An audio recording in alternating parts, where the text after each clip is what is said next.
Les côtes norvégiennes offrent un cadre naturel exceptionnel. Conscients de cette richesse, les éleveurs pratiquent l'élevage de saumon dans le respect de l'environnement et de la biodiversité. Il existe aujourd'hui 649 fermes aquacoles pour plus de 21 000 km de côtes.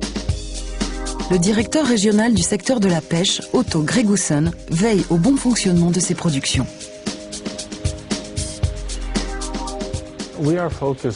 On se concentre surtout sur l'impact que pourraient avoir les fermes sur l'environnement, ce qui signifie que l'on peut mesurer les effets de la pollution et également les conséquences sur les petits animaux qui vivent au fond de la mer.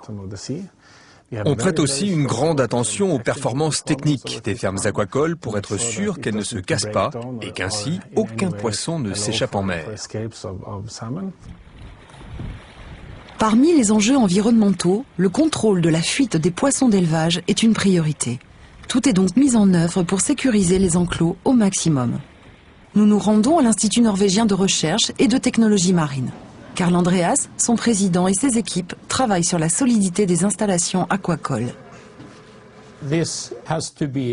Il faut que ce soit des constructions sûres pour s'assurer qu'il n'y ait aucune fuite de poissons. Le nombre de fuites est vraiment très réduit aujourd'hui. Il n'y a qu'un tout petit pourcentage par rapport à avant, il y a 5 ou 6 ans. Le surplus de nourriture est également le cheval de bataille des éleveurs. La distribution des aliments est ainsi contrôlée attentivement pour éviter tout gaspillage et s'adapter au mieux au cycle naturel d'évolution des saumons. Björn Larsen, directeur d'exploitation, est directement concerné par ces enjeux. Nous avons différents systèmes pour contrôler la distribution de nourriture. Nous utilisons 3 caméras dans chaque cage. Les gens qui travaillent à la distribution des aliments veillent grâce à ces caméras à ce que la nourriture ne s'échappe pas à travers les cages. Le contrôle de la fuite des poissons d'élevage et des excès de nourriture sont les défis que relèvent les éleveurs, mais pas seulement. L'impact environnemental des fermes aquacoles est également mesuré. Des études sur les fonds marins sous les enclos sont régulièrement effectuées. Si une modification de l'écosystème est constatée, les enclos sont déplacés, voire mis en jachère. De nombreux tests sont réalisés avant d'accorder le droit d'exploitation pour déterminer les meilleurs emplacements. Lorsque vous nourrissez les poissons, il est important d'avoir des courants permanents pour que le fond de la mer reste propre.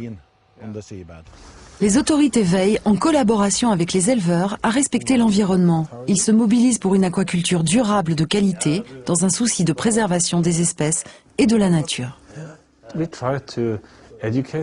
Nous essayons d'éduquer les industries pour qu'elles opèrent de la meilleure manière possible. Mais nous ne sommes pas des agents de police. Notre travail est de vérifier qu'ils travaillent de la bonne façon. Nous devons nous assurer, au nom de la communauté, que l'industrie aquacole travaille dans cette optique.